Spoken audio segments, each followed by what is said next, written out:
This is Eitan Weinstein.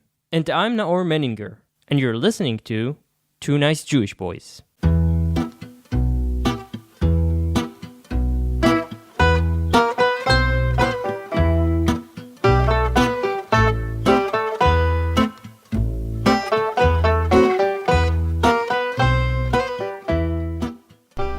3 months ago to the day, Israel suffered one of its darkest days, if not the darkest day, in its 75-year history. We've all been overwhelmed by the scenes of October 7th, whether depicted visually or verbally, they cut deep. But in the time since, events have unfolded, and the proverbial excrement is hitting the fan. As the war drags on in Gaza, inch by inch, what seemed to be unanimous international support for Israel for about 3.5 seconds on October 7th has quickly shifted. America is attempting to force Israel's hand both in the strikes against Hamas in Gaza and in the provision of humanitarian aid. And then just last week, Israel allegedly took out one of the heads of Hamas, Saleh Al-Arouri in Lebanon, in a surgical strike. The extreme precision of the assassination was assumed to be a wink and nod at Hezbollah, signaling, feel free to stay out of this one. Hezbollah apparently wasn't keen on letting it be, and Saturday they upped their usual rocket barrage towards Israel and supposedly managed to hit an extremely strategic facility on Mount Meron in northern Israel. The water is beginning to bubble. The only question is what happens when the pot's boiled. To help us dissect these complex issues, we're joined today by Caroline Glick. Caroline is not just any journalist. Her resume speaks volumes. A former advisor to Prime Minister Benjamin Netanyahu and a veteran of the IDF, where she served in the Judge Advocate General Division. Caroline brings a unique blend of military and political insight. Her work as a senior columnist for publications like Israel-Hamas and the Jerusalem Post, along with her on-the-ground reporting during Operation Iraqi Freedom, she has established her as a formidable voice in Middle Eastern affairs. She also has her own brilliant podcast titled The Caroline Glick Show. Check it out. We are thrilled to be joined by Caroline Glick on the podcast today to talk about the war, Israel-America relations, and where it's all headed. Thank you so much for joining us. Thank you for having me, guys. Is it okay if I make a couple of biographical notes? Yes. I think we usually get some. Okay, because I think the Wikipedia that you used is not the most updated one, but I actually am the senior contributing editor at JNS, Jewish News Syndicate, where my show is broadcast also on my personal website, CarolineGlick.com. And yeah, I mean, I was in the Judge Advocate General's Corps for a while, and then I went and I was in the office of the coordinator for government activities in Judea and Samaria and Gaza, where I served as a coordinator for the talks with the PLO at the height of the Oslo years. So that was, I guess, the main thing that they always put in my bio for my military service. Although it's interesting because what I did in the Judge Advocate General's Corps was I edited a book called Israel, the Intifada, and the Rule of Law, which showed that everything that Israel did at the time in 1990 up to 1992 in Judea and Samaria was legal under international law and Israeli administrative law. And then like 2 minutes after it was published, the Rabin Peres government decided that they wanted to throw everything into the garbage can and embrace the PLO and decided we didn't need any rights anymore under international law, and they let the terrorists come in here and do what they did. So it's all very interesting and ironic. Wow. So I think either way, your experience gives you kind of a unique perspective on what's going on today in Israel, especially since a lot of people put the kind of impetus or the origins of this way back when in the Oslo nothing agreement. This would have happened if we hadn't gone down that glide path to national self-destruction in 1993. So maybe we start, and I don't mean to ask you to prophesize, but where do you see things headed? In a good direction, in a bad direction? What do you think this is all culminating towards? I'm not a fortune teller. Right now, I think we should look at it sort of like a slalom. of a downhill ski, where you go from side to side. So do well, do badly, do well, do badly. But I don't think that we have a choice other than to win this and win this big. It'll take a while. We're going to need probably to either figure out a way to get the general staff of the IDF to join with the public and recognize that this is a war for our national survival and start acting like they recognize that, because that's not what's happening now, or replace them. But I think what we've been seeing is that there's just almost an unbridgeable gap between our progressive elites in this country and the nation of Israel. And so we're just going to have to figure out a way to get them to join us. And because if they don't, then it's going to be getting much uglier than what we saw on October 7th. You're saying this in the wake of something we didn't mention, which is, I think it was Thursday or Friday, the Supreme Court finally knocked down the overturning of the reasonability clause. That was earlier. It was earlier last week. Yeah. It was earlier last week. Yeah. Thursday, they said that Netanyahu is the effective hostage of the attorney general, who can decide that he's unfit for office based on whatever her navel tells her any particular morning of the week, and make him leave. So that's interesting. But we've been subjected to a lot. And so, do you think that is this ruling by the Supreme Court and the possibility of how would you call the nivtzarut, ousting Netanyahu by claiming that he's unfit? Yeah. So do you see this as consequential, or at least the stage we're in right now? I think it's it's exceedingly consequential. We just had a coup. We're no longer effectively a democracy any longer. We're a judistocracy, I guess you would call it. We're run by self-selected justices from a formal perspective. But again, I think for me, there's something deeply surrealistic about the judgments and about a lot of the other things that we've been seeing. The chief of staff appointing himself an investigatory committee of his friends to investigate his failure and that of his fellow generals on October 7th. So there's a lot of stuff going on that's pretty surreal, that's hard to get your head around. It's so absurd and so contemptuous of the people of Israel. But that's why, as angry as I should be, it's hard for me to get worked up about it. And I get worked up pretty easily by these things. I want to say I've sort of made a profession out of it. But because it's not going to happen. I mean, we're in a war for our survival. And they don't want to acknowledge it because they just don't want to, because it requires them to do certain things.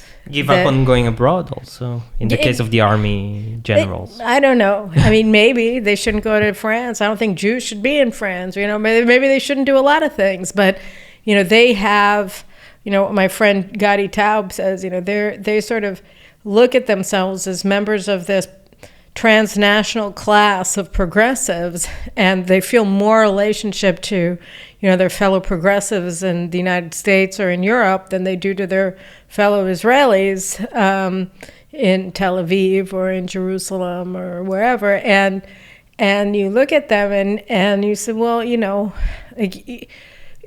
don't get it, right? Because your fellow progressives went to sleep progressive on October 6th, and they woke up October 7th to the news of what happened here and found out they were Jewish. When are you going to discover that? And so I kind of look at them and I think... Who's them? Who's they it's again? It's the Supreme Court justices. It's the generals. It's the media who, on channels... On the three main channels, other than Channel 14, like Channel 14, they're cheerleaders for the war effort, and channels 11, 12, and 13 are just demoralizing the public, saying, we lost, or let's just free the hostages, whatever the price, without realizing that, there are 9 million Israelis who are being held hostage by the likes of Hamas and Hezbollah and Iran. So, it's our elites. It's the people who are in charge of academia, like this, was it a department head at Tel Aviv University who said that professors aren't allowed to wear the dog tags, bring them home because, I don't know, maybe it's that political. Right. Gosh, you wouldn't want to talk about the fact that there are 29 hostages assumed alive being held in cages 60 meters underground in Auschwitz-like conditions in Gaza. Like, that would be a downer. But what you're saying is that they're detached from the people of Israel. But that you're saying even more that they are detached from their base, quote unquote, right? Because their base supported them up until October 6th, which is, I don't know, 10 mandates, 15 mandates, maybe in a good day, 20 mandates. And you're saying that now the mandates have gone to the center, from the left to, let's say, the center, generalizing, of course. But all those elites stayed put, basically. They don't seem to. They don't. How do you explain that, though? Because they're used to being in charge based on, where they stand on these issues. That's the source of their power, is their relationship with the Democrats, with progressive Jewish leaders and donors, and with the EU crowd, and that's where they always have been. So they're hopeless, in your opinion? I don't know. I mean, what I do know is that they're undermining the war effort, and you look at the leftists. Can you give an example? Yeah, I mean, you look at the head of intelligence, who is one of the architects of the most calamitous day in the history of the IDF, not to mention the state of Israel. I mean, they couldn't even defend their own bases, let alone the communities around them.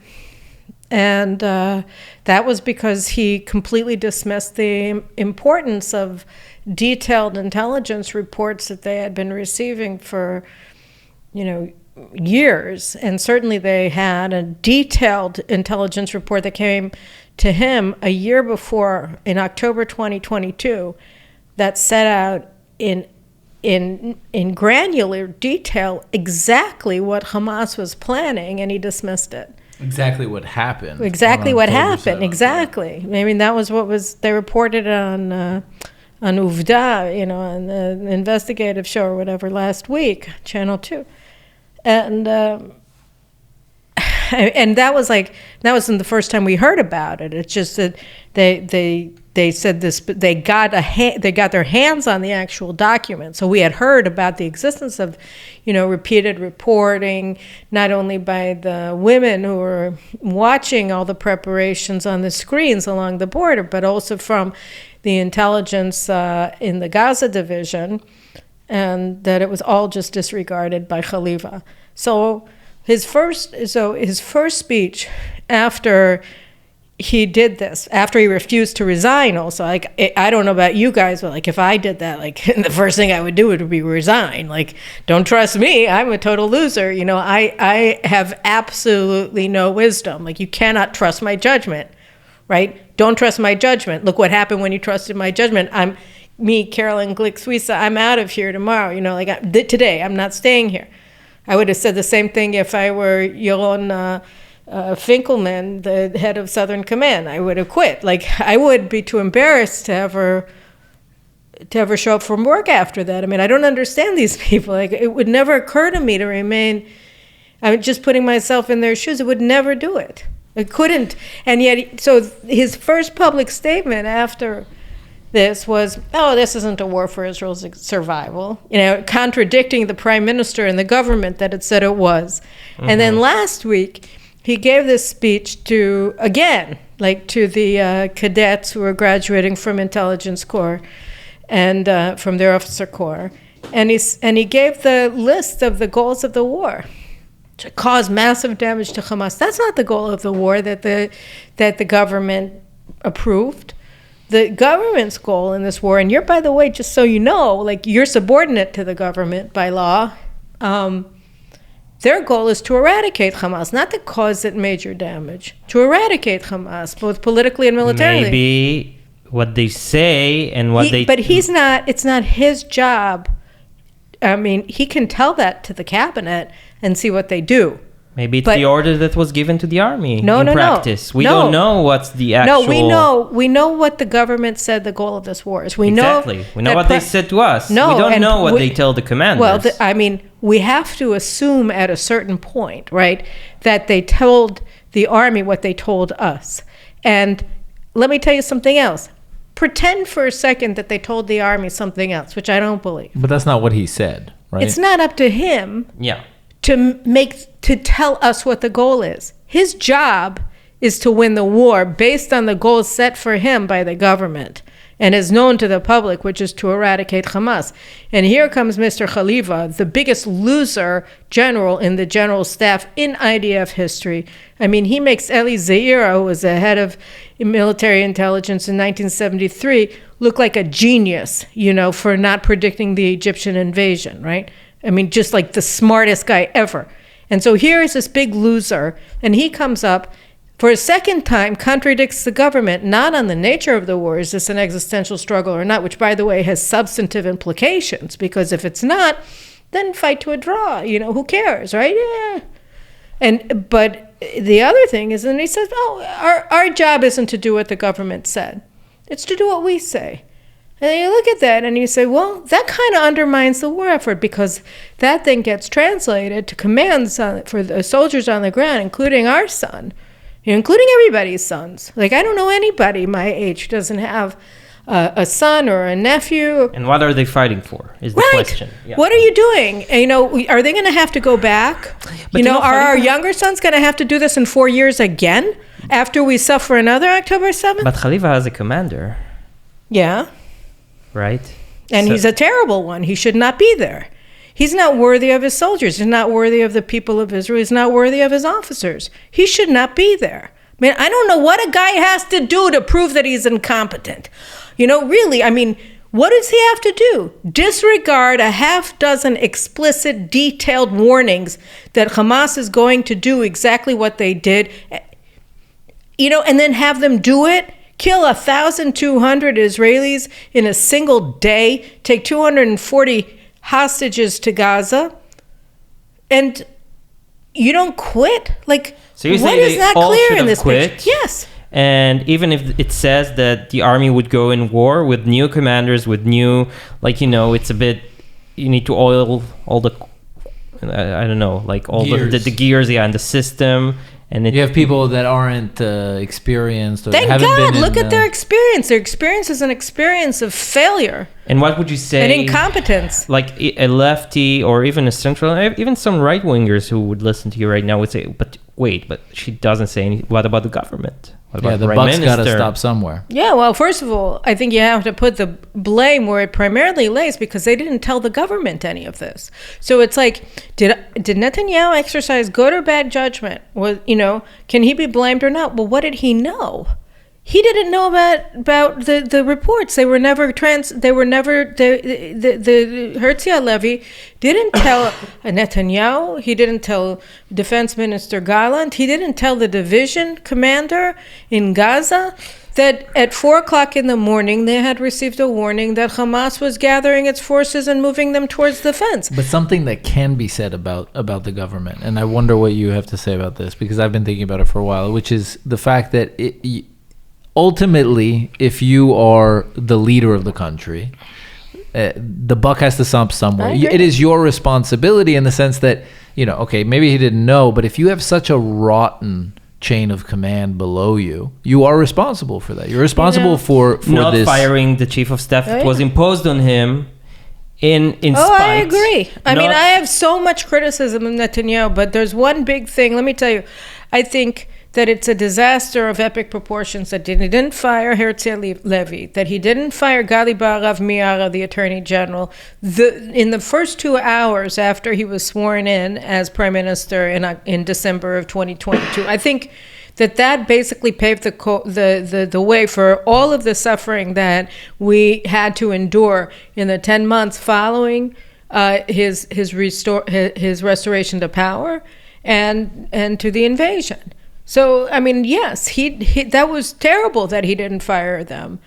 But I think he regrets it probably now in retrospect. Well, I think he probably regretted it at the time that he hadn't fired them. But I think he felt that he didn't have the power to do so because of the sort of... because of the left and the media. They would eat him alive, obviously. And because his criminal case was ongoing and she's in charge of the prosecution. So I think, there were a lot of things that went into his hesitancy. But he certainly has shown a lot of hesitancy in taking on things that he really needed to take on. And look, when I was in the army and then later when I was working for him in the 90s, I saw with my own eyes that the generals and the general staff, they were total leftists. They were completely opposed to Netanyahu. You should have seen the day that he was elected in 96, a colleague of mine, or two officers, were practically skipping down the hallways in the defense ministry. We were so happy. And it was like a funeral.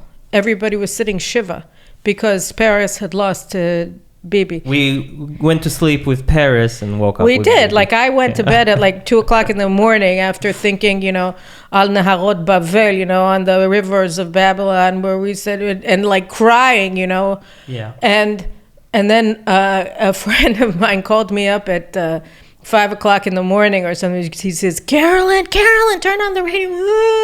Turn on the radio. Bibi won. So I get to the office in the Ministry of Defense the next day.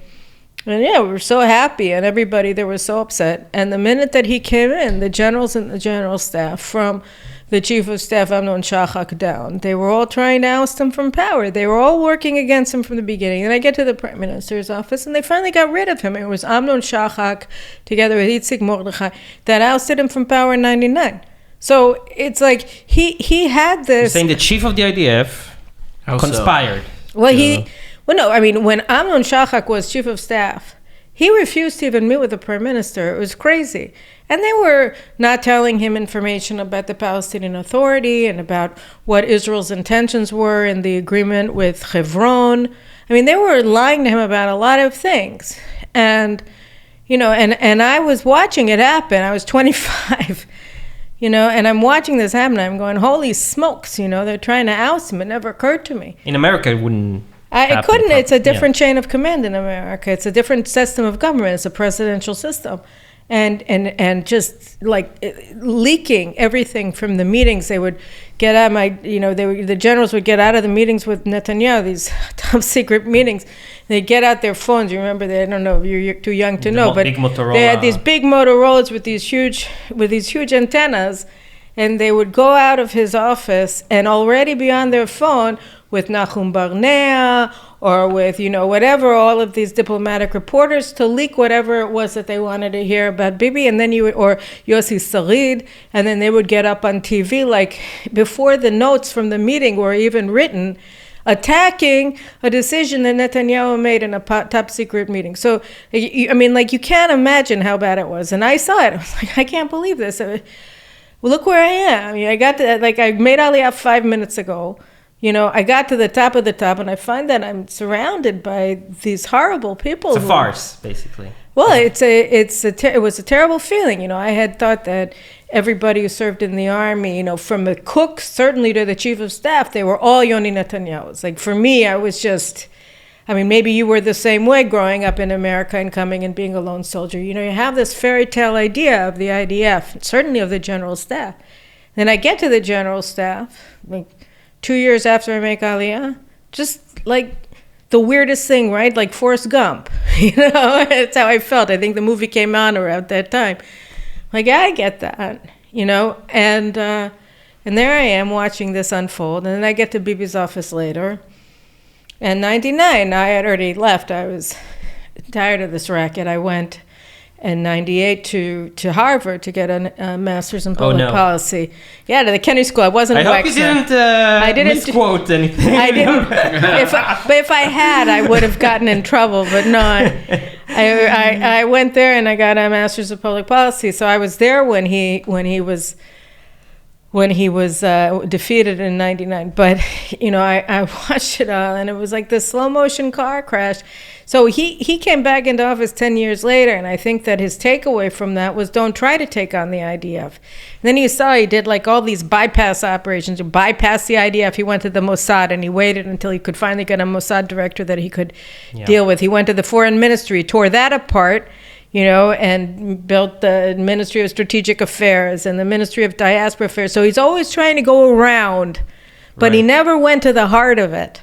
And so now, to the wasps. Nest. To the Uri Sagi, the former head of intelligence, who has already just said that Bibi's like the biggest threat. He's like the Ottoman Empire. I mean, it's insane how terrible these people are. So he told me that like the right, and particularly the religious Zionists, are a deviation from the norm, and that he was from the Mayflower, right? He's like the Daughters of the American Revolution. He's the WASPs. And so that's how they see themselves. They're the entitled ones. You had Amir Haskel, this brigadier general from the Air Force, who was one of the Kaplan forces, who was against Netanyahu before, when they were on Balfour Street outside of the Prime Minister's house.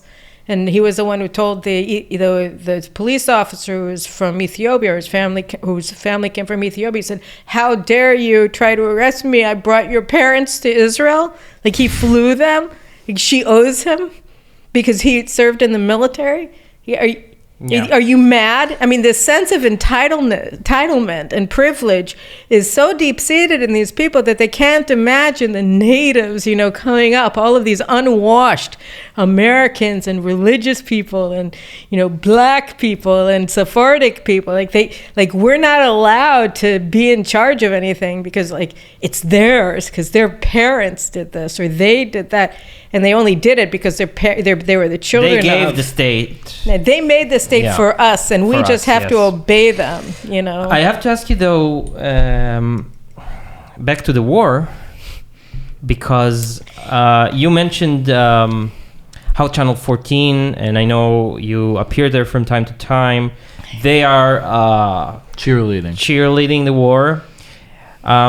But isn't it two sides of the same coin in the sense that if we look at the war, and as you said, those are the people who we rely upon, right, to win, essentially.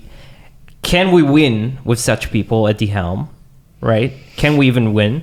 And if it is indeed a problem, isn't it problematic that Channel 14, for example, doesn't critique enough, doesn't show the right picture, which is maybe we're not winning at all. Well, we're not. And, I don't know. I don't want to bite the hand that feeds me, so to speak. But so the right-wing media. I think that the problem is that, there's an attempt to overcompensate, right? It's if they're at 90 degrees and you want to be at 270 degrees, you want to be 180 degrees away from them. And that's not how you make a course correction, is it? I mean, you make a course correction by just pointing out what the problem is and talk about how to achieve a different result, and what is the problem. And so there's some of that, especially now there's more reconsideration because of the way particularly the Americans are treating us. So there's reconsideration of that. And then Herzi Halevi's decision to investigate himself with his best friends, looking into what the IDF did, and that's soiling a future investigation by destroying evidence or whatever, or reinterpreting events to suit the narrative that they want to put out. So that's very bad. And so that's put him more under a microscope because they've gotten so out of joint, they've just gone far beyond what would be acceptable. So I think that there is more of a willingness to look at that. But, look, we're losing in the North in a fundamentally precarious way. And in the South, in Gaza, we're not setting strategic benchmarks. Like, how do you know when we've achieved victory? So that then you don't have to say, have we reached these benchmarks or not? And that's not how you win a war. You have to have benchmarks. What is it? So to the extent that there are measuring rods, they're irrelevant. Like they say, well, we we killed the battalion commander or company commanders in Khan Yunis or in, Sajaiya or whatever. But that's like irrelevant because Hamas isn't a hierarchical military organization. And, it's very easy to replace them. And the way that they operate is much more amorphous than the way that a normal military does. So if you're trying to draw parallels between Hamas and the IDF, you've already lost focus on what the nature, if you ever had it, about the nature of the enemy. You haven't characterized it accurately. And if you haven't accurately characterized your enemy, then you're not likely to win it. You have to understand him, and there seems to be precious lack of willingness on the part of the war planners to do that. So that's also very discouraging and frightening. And again, the reason why I go back to Oslo, and in a way it was a waste of time, but I think that the point that I was trying to make is that the dysfunction of the general staff is longstanding. Their lack of curiosity about the nature of the enemy, their focus on domestic politics and power are all corrosive and corrupting.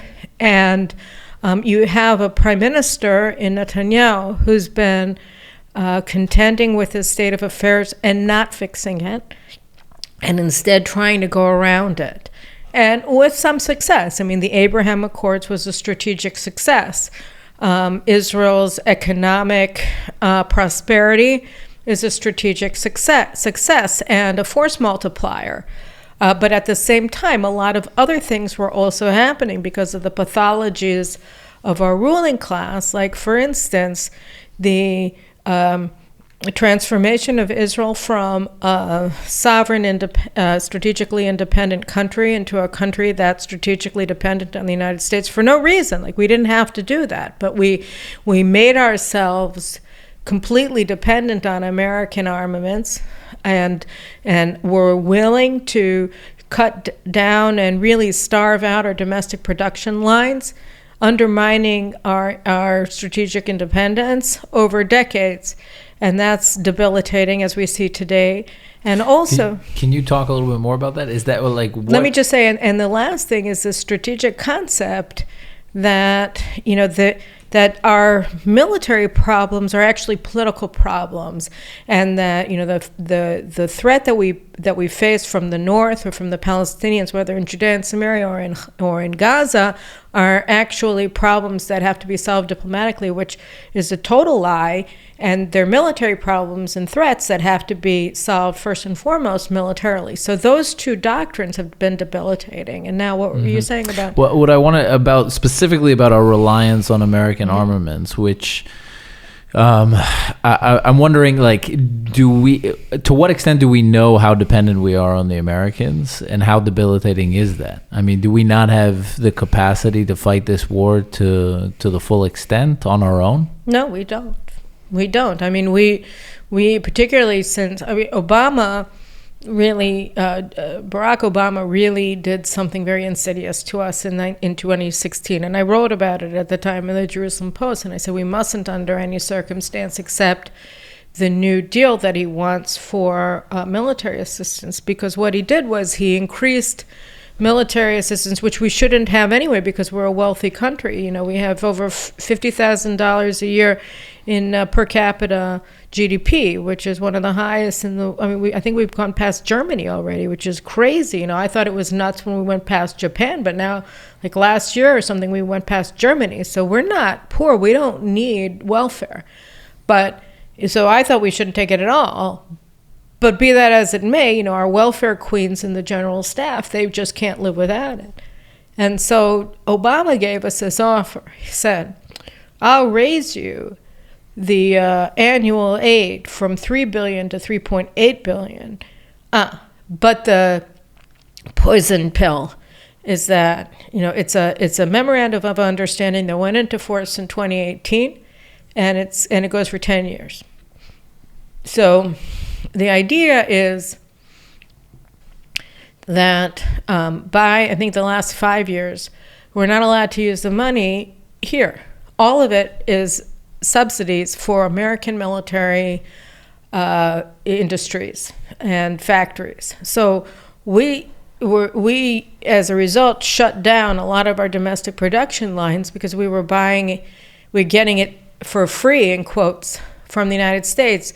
So we're talking about discontinuing the Tavor assault rifles, I think like 2 years ago, and going back to the M16 or the M4.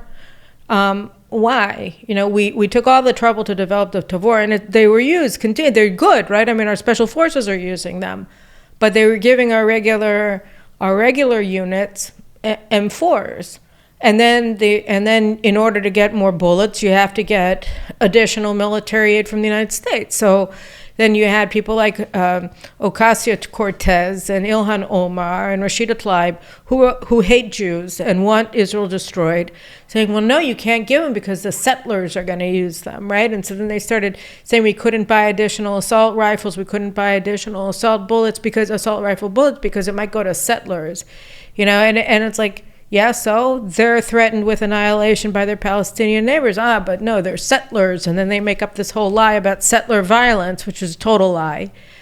And, and all of a sudden we don't have assault rifles for our communities. And then the artillery, and the worst part is, there are two worst parts. First is that the Air Force is like basically just a subsidiary of the Pentagon, because not only are all their platforms made in the United States, but all their bombs are made in the United States. All of them? All of them. And we cannot produce bombs here? Well, so Yoav Gallant, the defense minister, or is actually Eyal Zamir, the director general of the defense ministry, but same difference, announced with the head of Israel's industrialist union last week, or 2 weeks ago, I wrote about it at JNS, they declared the Israel Independence Program. Well, morning, right? House of coffee, right? Waking up after 40 years of sleep, Mr. What is it, Rip Van Winkle? We're going to start producing bombs for the Air Force. Well, great. That was a good idea, right? So I don't know when, but they're going to do that. But also the artillery and tank shells. Right? We stopped producing them. Benny Gantz, when he was defense minister, he's like total Mr. Dependence, right? He does not believe in independence at all. He would subcontract, IDF command and control to the United States if they asked him to. And he closed down all of our protection. Why would he do that? Because he doesn't, first of all, I don't think he's very bright, but aside from that, I don't know why. I don't know why any of this is happening. I can't believe this is. We want answers. It's just the stupidest thing in the world, because even if, say the United States, like everybody. Cut the cord. No, say the United States was the most amazing thing ever for Israel, like that David Friedman was the president. Okay. That just take the most Tom Cotton was the president. Whoever, Ted Cruz was president. David Friedman is the Secretary of State. Barbara Streisand. No, she's no good. Okay. But Tom Cotton was the defense secretary. You couldn't have Ben Shapiro is the. Yeah, exactly. Ben Shapiro is the White House chief of staff. Okay. Nothing better, like the best, Okay. right? Yeah. You still wouldn't want to mortgage your national independence to them, because you're a sovereign state. You have to have the ability to defend yourself by yourself, whether they like you or not, because also they have to respect you. And how can anybody respect a country, a government, that it willingly makes itself dependent on them? Like a parent loves their kid. It's when they're little, like we love our kids, like crazy about them. But a kid who's totally dependent on you, it's not you It's a turn off. No, you don't respect them. It's not like they haven't reached the point in their life where you're like, wow, because he's a little boy or a little girl, Yeah. And here it's the same thing, only with the country, right? That you're saying, oh yeah, we're so important to you. Can we have some more bullets? Really? Yeah, but not only that, they might. This Ben Shapiro, Daniel Friedman, David Friedman, and Dream administration could be gone the next day. Well, that's the point. In 4 years, it's gone, right? But what I'm wondering is, I think there's a lot to be said about the IDF's responsibility in what happened on October 7th and what's been happening since. And we can put responsibility in a lot of different places, but if someone is responsible for the foreign policy of Israel over the last decade, it's none other than Benjamin Netanyahu. And I think that what you outlined in 96 to 99, and it seems like he didn't. You even said he didn't learn his lesson. No, he learned a lesson, but he didn't learn the wrong lesson. He didn't lesson, learn the lesson I would have taught him. Which I would call not learning the lesson. I guess. I mean, if you teach someone 2 + 2 is 4 and they're like 5, then they didn't learn the lesson. He learned a lesson. He learned a lesson. Right. But ultimately, I wonder, and this is I guess my question is, if he hasn't learned his lesson and his curse seems to be his non-confrontationalness, is there any other option other than getting rid of Bibi? Does Bibi have to go in order to win? Why is Netanyahu still around? You want me to tell you? Why? It's a rhetorical question anyway. I'll just tell you an answer. Because, I try to explain to my friends on the right, who scream, Bibi, I'm so mad. Why did Bibi do this? Bibi do that?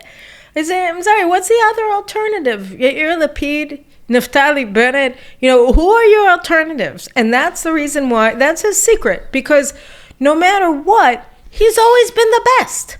He's like, I'm so mad and frustrated at him, And then all I can do is thank God 100 times a day that Yair Lapid is not prime minister, because that was the other option. Or Benny Gantz. Thank God, thank you so much for bringing me this guy who makes me want to tear up my hair in frustration because he's not doing the right thing. But they do all the wrong things. And so he wins just by not doing anything, or by doing minimal things, or by doing bypasses around the real problems.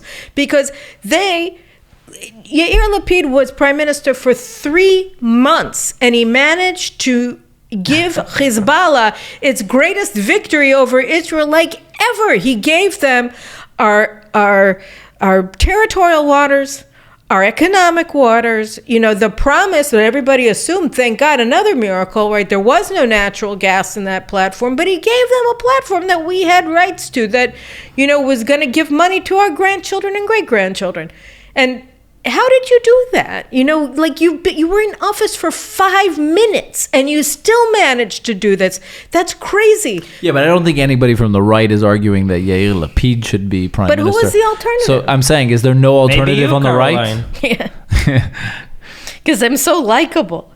No, I mean, really, is there nobody on the right that's an alternative to Benjamin Netanyahu? God willing, there will be. But I'm saying, you look at, why is it that he's been in office for so long? It's because he's always been the best around, which just shows that, we have a leadership conflict, crisis. And people say, and we're always hopeful that the leaders are the times will find the man, or some, whatever that expression is. I know I mangled it, but I can't remember what the right one is. And you look at the situation on the ground today. And I said, we're going to get it right because we don't have any choice. And I feel and I believe that, because maybe the one thing that drives me the craziest about Netanyahu, and lots of things drive me crazy about him, and I support him. I support him 100% when I look at the alternatives. But there's so many Even things, after October 7th. Because couldn't you imagine if Yair Lapid were prime minister today? Can you imagine what October 7th would have looked like if that, knucklehead was prime minister on October 7th? Hezbollah definitely would have invaded also. There's no doubt in my mind. And that would have been on the other hand, the left conquered Sinai.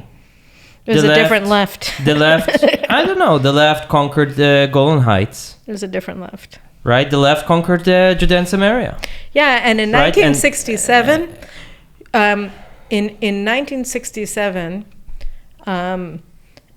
it wasn't until after the 6-Day War that the international left abandoned Israel, because you have to remember that the biggest thing that happened to Israel in the international arena in our history, more or less, I mean, I guess I could say there were a few, but one of the biggest ones. And this was what the Israeli left never understood. McDonald's came here. Oh, no, but it didn't do that. It looked like that was going to be the biggest thing, but then it sort of was a dud, and nobody really cared after a while. It was like Starbucks. You know, they came and it was like, everybody's like Starbucks, and they're like, this coffee is terrible. You know, this is really gross. I can't believe I just spent 25 shekels for like the worst coffee ever. Like, I have acid reflux after I take one sip. You know, yuck. So no, that didn't work, and McDonald's wasn't that big of a deal. It was that Russia, the Soviet Union, cut off diplomatic ties with Israel after the Six-Day War because, you know, we had been the darlings of the international left when we were established because, and it wasn't just because we were socialists, because the socialists liked us. And then the Soviet Union decided that they wanted to cut us off. Later, they were upset about it. They made a mistake because they lost all their listening posts and stuff like that. But they cut off relations with Israel in 1967. And then slowly we saw the international left also abandon us. I mean, we were the darlings of Hollywood in the 1960s and 50s.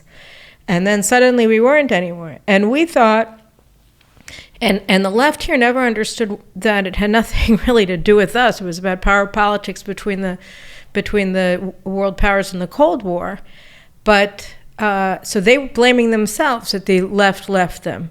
But the left, like in the United States, there was a split in the Communist Party. I researched this many years ago, and my mind was blown that all of these Jewish communists who were Zionists, because all the communists were Zionists, they ended up being booted out of the Communist Party in the United States because they didn't want to abandon their support for Israel. And that was when you started getting a lot of Jewish anti-Zionist people, like in the 1970s, because they remained communist, because the communists had gone anti-Israel, and then the Europeans went anti-Israel, and after the Yom Kippur War, and well, they had started before that because of the French pull out of Algeria. But anyway, so you look at the situation, and you see that the international left changed.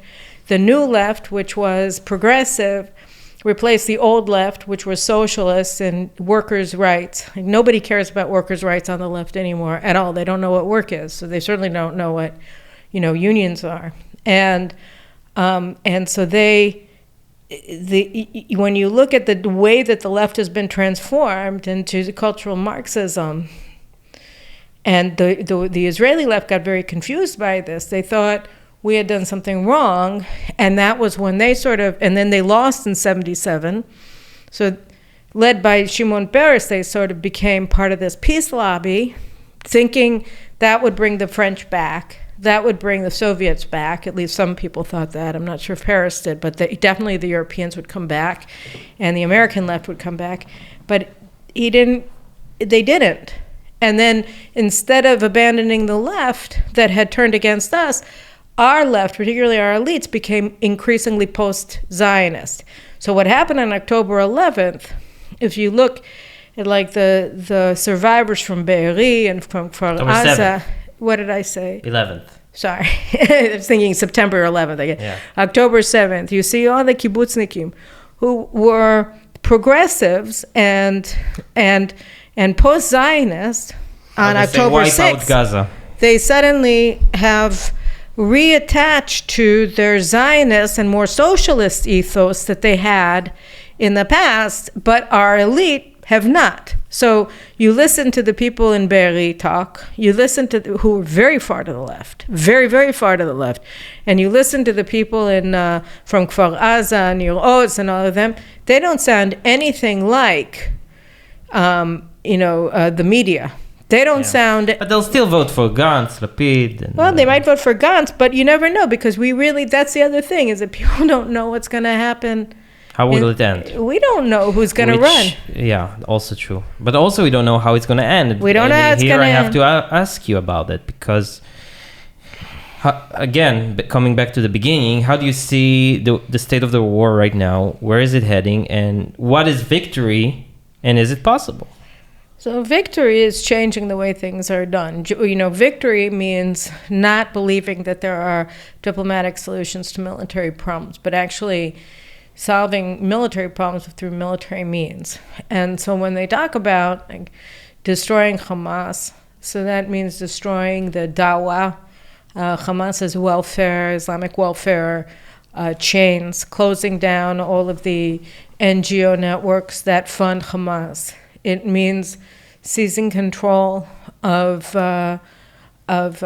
welfare, of whether it's humanitarian assistance or anything else, from the Palestinians, from the UN, which is just Hamas, and being responsible for it ourselves.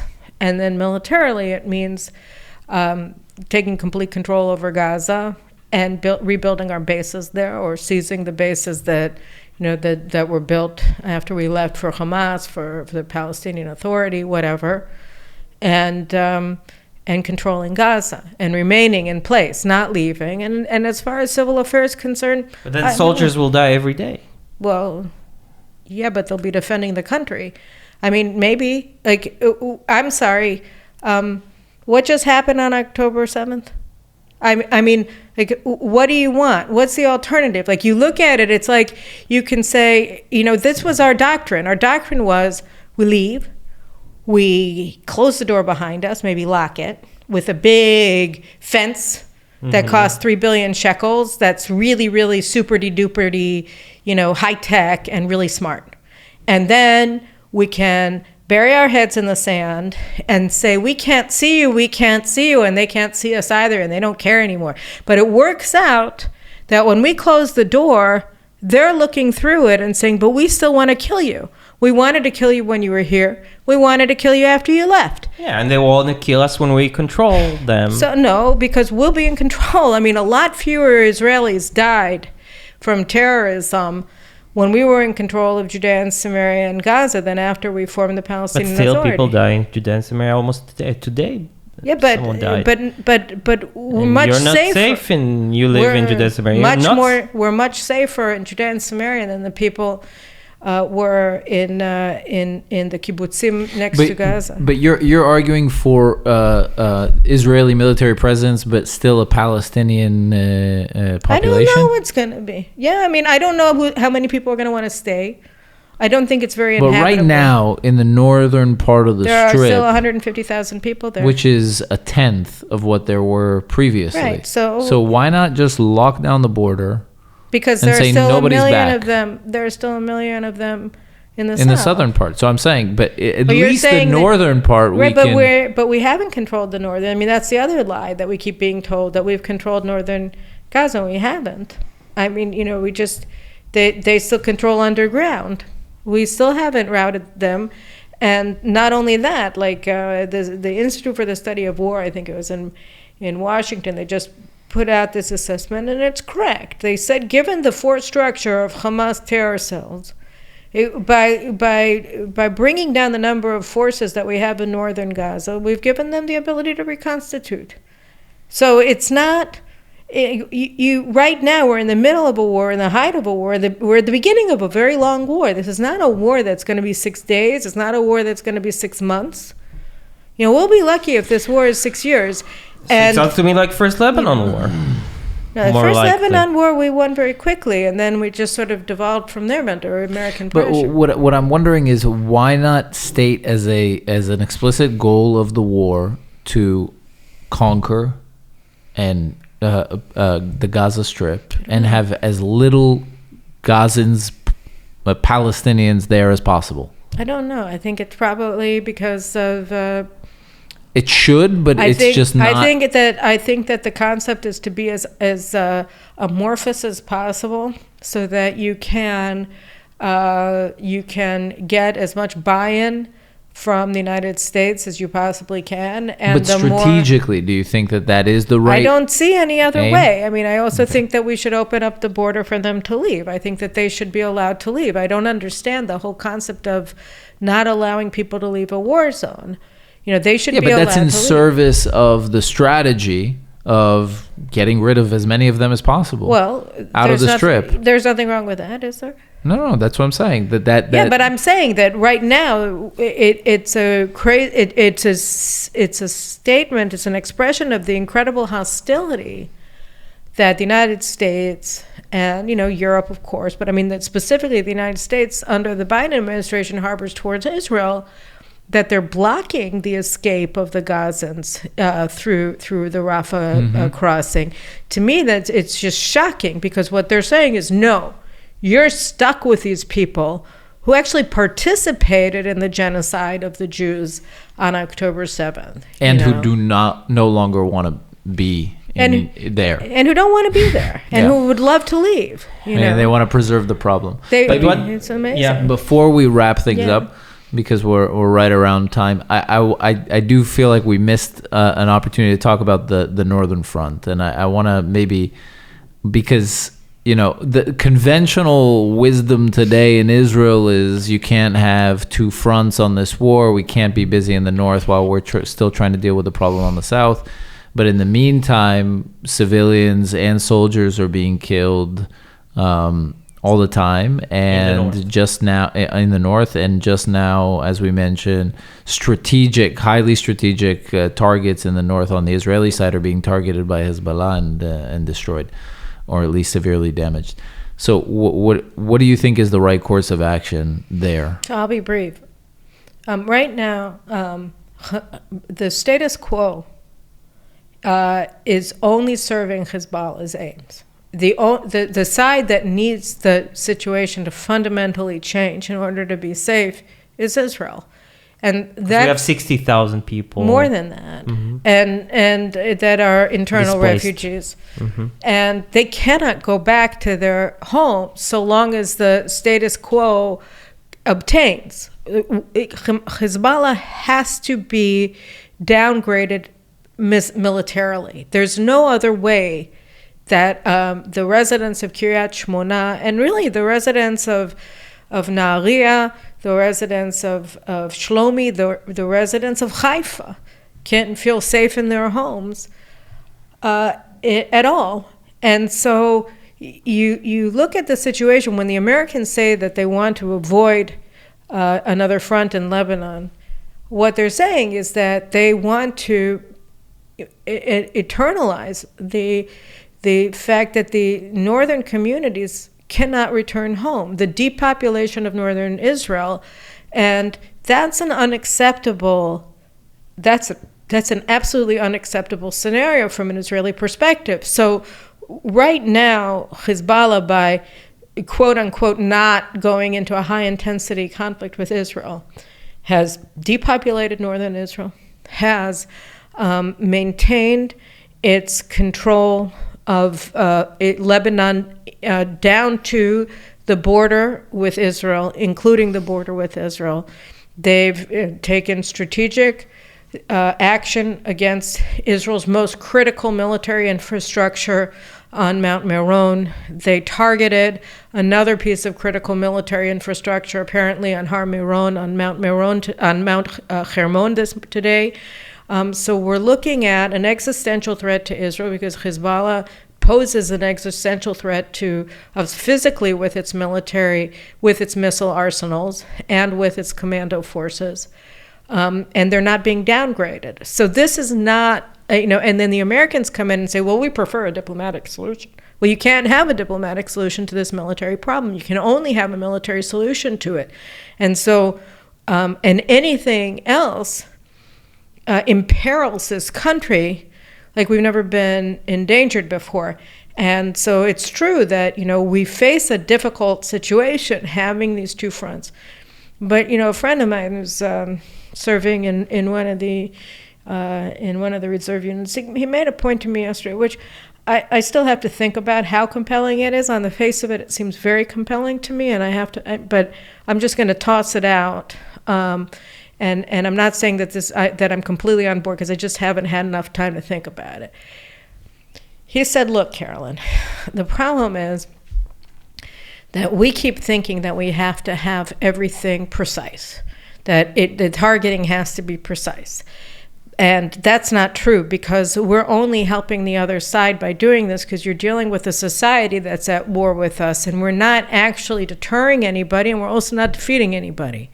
He said, we actually have to cause massive physical destruction in these areas in whatever front we're dealing with, in order to to convince our enemies that they're defeated and to show the world that we've defeated them, because that's what the conflict is about, is proving to everybody. I heard somebody say that just as, in 1947, you could go to Timbuktu or the North Pole and ask, did Germany win or did America win? And everybody would know, to like the Brazilian rainforest, everybody would know that America had won and that Germany had lost. And that's a kind of convincing victory that Israel needs to win in this war if we don't want to see a repeat of October 7th. And so he said, when we're challenged in a significant way, then the army is going to be forced, the army, meaning the general staff, is going to be forced to give up this precision-guided doctrine and just be willing to destroy the enemy. And that's what has to happen in order for us to win.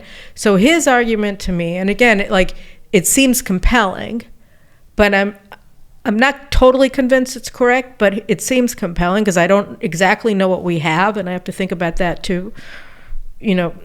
That we just have to accept the way things are and fight with what we have, with the goal, the explicit goal of defeating our enemies in that sort of compelling way that, the people in the Brazilian rainforests and, I don't know, on top of Mount Kilimanjaro, everybody knows that the Jews won this war. Unconditional surrender. I feel like that's not something we seem to put it beyond us to bring Hamas to their knees. Meaning the best we can do is to wipe them off the place of but we should make it so painstakingly, we should make it so overwhelming, so fearful for them that they should get to their knees and say, please stop. We have to. I mean, that's the thing. That's what we did to the Germans. That's what we did to the Japanese. But I mean, again, we have to get it through our heads. This isn't what Khalifa said. This isn't a war of about equality of life. This is a war about life. This is a life and death struggle against forces of death who want to extinguish Jewish life here. And we can't, not only can we not let them win, we have to beat them.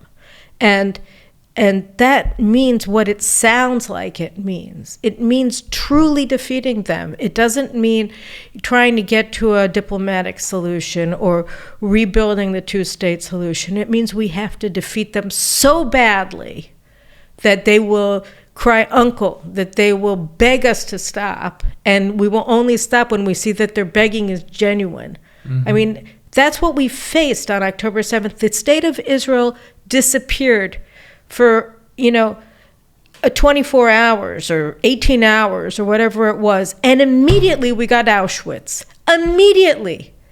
I mean, it's incredible. State of Israel is gone for 5 seconds, and they are doing what they did in the South, the almost unimaginable. And they did it because the state disappeared. What does that tell us about the importance of our state? It means all of our lives are contingent on it always being there. And we never thought it wouldn't be there. But now we know what happens when it isn't. And it just cannot be allowed to disappear ever again. And everybody who fails to understand this, and I fear that the general staff does not understand it because they don't want to reconcile with the fact that they disappeared that day. And so, they did. They weren't there. And they have to understand that what that means is that they have to be there in a way that they never imagined they'd have to be there. We need them to be there in a way that they never imagined, because they always thought that there had to be a diplomatic solution, and it wasn't up to them, that they were really diplomats. They're not. They're warriors. And if they can't do it, if they can't fight to win, they have got to leave, because that's the fight we're in today. We're not in a diplomatic problem. We don't have a diplomatic problem with Hamas. And frankly, we don't have a diplomatic problem with the Palestinian Authority. We certainly don't have a diplomatic problem with Hezbollah or with Iran. We have military problems with them because they want to annihilate us. And they will if we don't stop them. Amen. Amen, sister. Yeah, you tell like it is, Carolyn. Exactly. All right. Thank you so much, Thank Carolyn, you. for joining Really us. appreciate it. Thanks All for right. coming to our new studio. Yeah, it's Hope you like gorgeous. it. What do Thank I you so like much. it? Guys, check out the Carolyn Glick show. Yeah. It's Yeah. very highly recommended. And you're on Twitter, right? I'm on Carolyn Glick Twitter handle, and I'm always nasty in two languages. You can't not be nasty on Twitter. It's Well, you like, gotta it's like be. terms of agreement. It works out that I'm Yeah. good at that. Who knew I had it in me? I had no idea. Yeah. We really appreciate All right. you Take coming care, here. guys. Thank you. Good luck with this beautiful new studio. Thank you so much. you so much. Bye, guys. See you in the next Bye. one.